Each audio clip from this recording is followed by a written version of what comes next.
Howdy there. I reckon you're here to talk about Beyonce. Yes, well, me too. I'm so proud of my girl. All you other favors can't relate. Makes me want to go out to the pasture and milk my cows and get my horses and get my hay and feed my ducks, my goats, and make sure we get that butter churn and get my, what else do farmers do? Country folk do? Get my crops, okay? Get my crops. Yes, yes. I get my crops ready for feast. And this ain't Texas. Ain't no hold'em. So stick around. So park your lariat and throw your keys up. Hey, them haze is addictive. Something's in that, them haze. Something's in those holes and those haze. Something's in that. Yes, bitch, I'm country. Girl, please. I'm country in here tonight. My hat. Hopefully my hat is looking right. I don't know what I'm doing, but I'm country. I haven't streamed a country song this much, all right, since I throw my kids out through the corner. You know, shout out to Carrie Underwood. She's iconic. Listen, I feel country. Yes, bitch, I feel country. You know, and Beyonce's being sickening. And so since that's the case, I feel sickening today. And can we talk about that? Can we talk about how iconic it is for Beyonce to do something like this in Black History Month? Of course she knows what she's doing, but can we get the stats going? I'd like to get the stats going, please. Beyonce makes history as the first Black female artist to reach #1 on the Hot 100 with a country song. And also Beyonce's now earned a #1 in the following Billboard genre charts. You ready to list them off? Let me tell you. Pop, R&B, rap, hip-hop, house, country, and dance hall. Oh yes, and I'm not done yet, because you know my girl does what she needs to do. Beyonce's Texas Hold'em. It's the first solo female country song to reach #1 on the Billboard Top 100 since Dolly Parton's 925 in the city.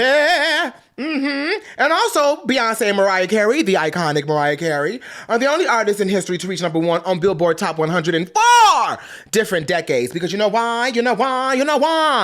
My girl is legendary. My girl has almost a 30-year-old career, literally my age, old career. And when you've been working that long and to be that relevant, because can we talk about how Beyonce had to have people come out their house to buy records? People had to line up. Okay. People had to line up to get Beyonce's records. And let me tell you something. Beyonce doing this in Black History Month, ooh, something, because you know she's a calculated, strategic girl. But something about that good puss. Now, hold on. When we think about good puss, we think about sexual, something sexual. I'm not talking about that. I'm not talking about nothing sexual, actually. When I say good puss, I mean there's something about good puss. And I mean, let me tell you something. Every woman has it, really. Well, not every woman has good puss, but a lot of women have good puss. Women have good puss. And what I mean by that, they are connected, okay? Connected to the universe. There's a hair on my hat. They're connected to the universe. The stars is all connected to that good puss. When I say that, I mean intuition. Women have that intuition, and I call it good puss. Yes, good puss. And Beyonce said, I'm going to release this in Black History Month because something about this tells me I'm going to be sickening in Black History Month. And I want to make Black history. I mean, I'm already Black history. I'm already in their history books. But I want to be sickening. And I think that's what Beyonce did, period. So shout out to all my good puss girls out there with the intuition. Yes. So this is sickening. And let me tell you something. I know Beyonce is succeeding when the hate comes in, when the unnecessary hate comes in, when the comments like, oh my gosh, she's so overrated, or when the Illuminati comes in, when the rumors start to swell, or also when Beyonce and Jay-Z is going to divorce, those rumors start to swell. Oh yes, you know, the streets get to talking. Anytime those rumors start to come out, Beyonce's winning. Beyonce's winning. I have been a fan and a stan of this girl since, honestly, for me, I got my card, okay, my Beehive card in 2005. And I was in 5th grade. I bought everything, well, 2006, really, but I bought all B-Day. I bought everything B-Day. I bought the DVD. I bought Beyonce Experience. And when I say DVD, remember Beyonce did the visuals, a visual album back in 2006 when nobody else was thinking about it. Oh yes. The girl said no.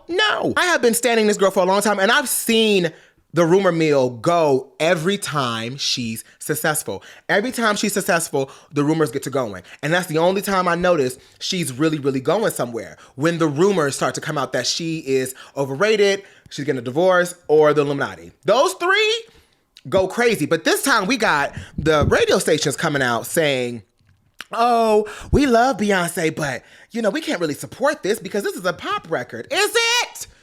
It's country. Oh, because it's a black woman. Right.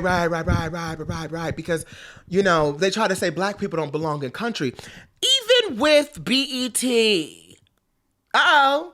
It's still Black History Month. Maybe I shouldn't open this conversation. It's still Black History Month. I want to, I really want to live in my Negro spiritual of it all. But let me tell you something. I say this to say, there's been black country artists for a very long time. Can we talk? If we're going to talk about it, can we talk? Because shout out to Beyonce for also bringing a lot of highlights to black country artists that I haven't even known about, but I'm learning about because Beyonce is not in the space. Because there's a lot of black country artists that have been there, but now, because one of the biggest artists in the entire world is doing country and black, those black artists are now getting, attention from like the BETs and MTVs of the world, yeah. However, where were y'all at when these people was just trying to bust through? Anyway, before Beyonce even touched country. Now, man, mind you, Beyonce's doing country. Beyonce's have country music and country in her discography, in her world for a very long time, since Destiny's Child. Let's be honest here. It's always been there. Bugaboo, hello? Country. However, nobody really paid attention to black country artists until now, which timing is everything. God and timing and divine timing is everything. However, I do want to speak up for my black country artists that have been doing this for a very long time, who have been getting shunned, shut out. Nobody's listening to them. And I'm talking about corporations and audiences, and not getting the support they deserve because they are black and a predominantly white. Because country, unfortunately, still has this pick 'em up truck, white, overlook that is not really true anymore. I think the bigot is the word I'm looking for. Country has this big bigot, white, stereotype over it that's not necessarily true anymore. It's just not. But it has always been looked as that from the black community. So it's a whole other conversation we can get into, but I'm just saying, the girls, I'm just noticing some things, okay? Texas Hold'em has this kind of feeling that got the community coming around. Like it's making a sense of community, just like Renaissance. And see, this is where I gotta talk. I don't know anything about this rollout. I don't know anything. I don't have any back story. I don't have any behind the scenes tea about what Beyonce is doing this time around. And let me tell you something, because if I did, my mouth would be shut, okay? But let me tell you something. So I can speculate just like the rest of us, and I love that. It's my favorite thing to do. So let's speculate. My theory about this era is it's going to be country. However, it's going to highlight black in country. And what I mean by that is also bringing Beyonce, because she's a Texas trill kind of girl. I think the Texas trill is going to bring itself in. I think she's going to incorporate R&B, country, Texas trill, just things that mean a lot to her, but done tastefully. You know what I mean? I also feel like this. I feel like Act 1, 2, and 3, there's a bigger purpose here. There's a bigger picture here that I think we need to I think that we're not looking at, because Beyonce doesn't show all her cards all at one time. She likes to kind of make you gag. And I think that, if I had to be completely honest, Act 1 is called Renaissance. It's a resurgence of her. And you can tell that she's feeling herself. She's happy again. She's in her gig. And now with this Act 2 makes me think that it is going to be called, like, I don't know what it would be called, but it's going to symbolize her going back home, her going back to the roots of who she is as a young girl growing up, and what inspired her around her life when she was growing up. Something makes me feel like she is going to use this act as kind of like a biopic, in a sense, where we're going to learn some things about Beyonce that we never have before. And that's me speculating, of course. I don't know anything for sure, nothing for certain. I can hear your vet text me now.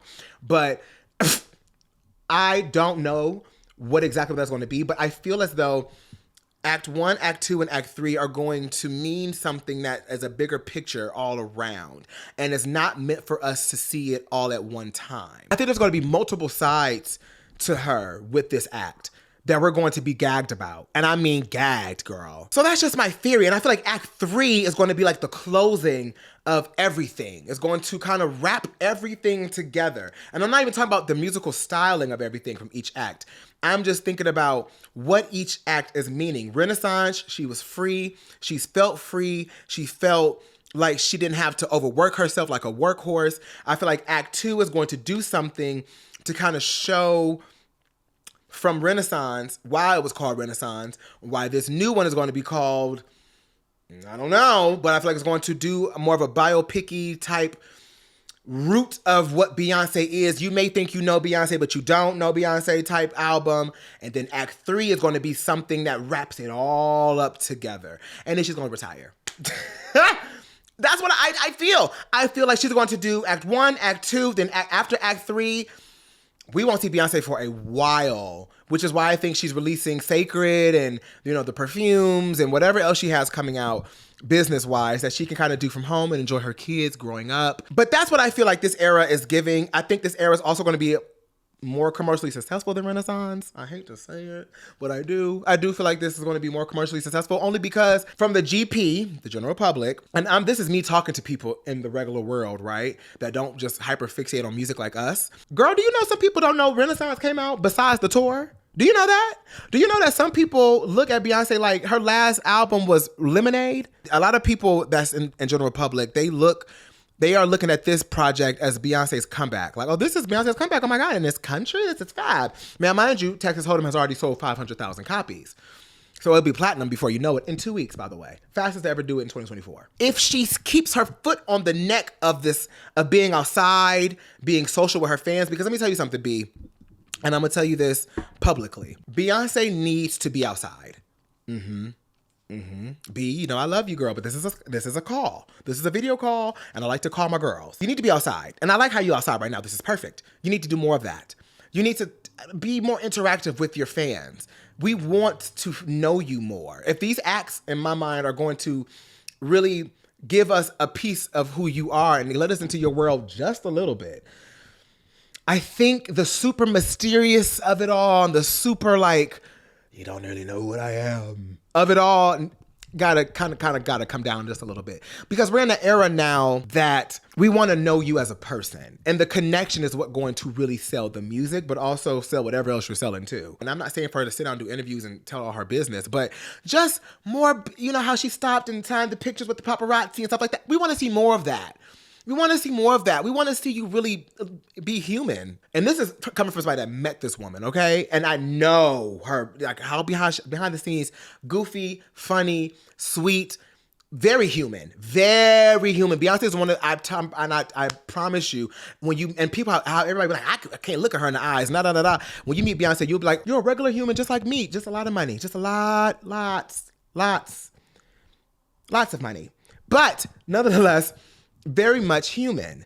And I want people to see that just like I saw that. And I want people to experience that just like I did.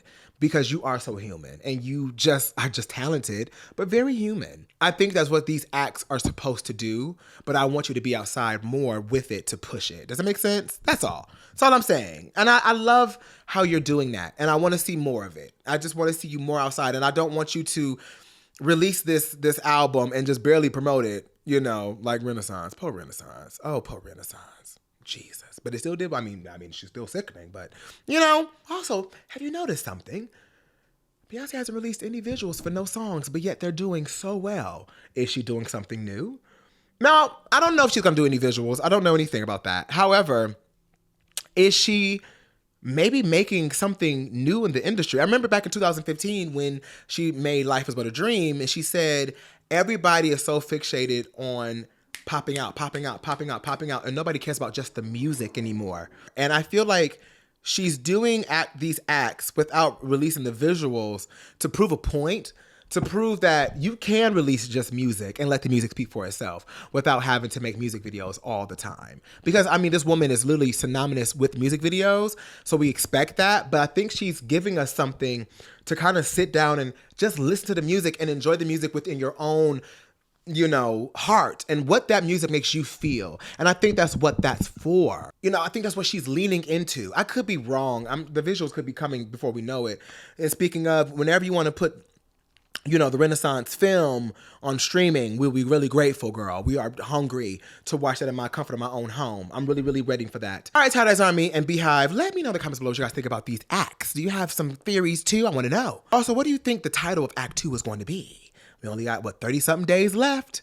And I can't wait to see what we got and hear what we got. I love you for picking up my call, as always, and I will call you back soon. Bye, Army.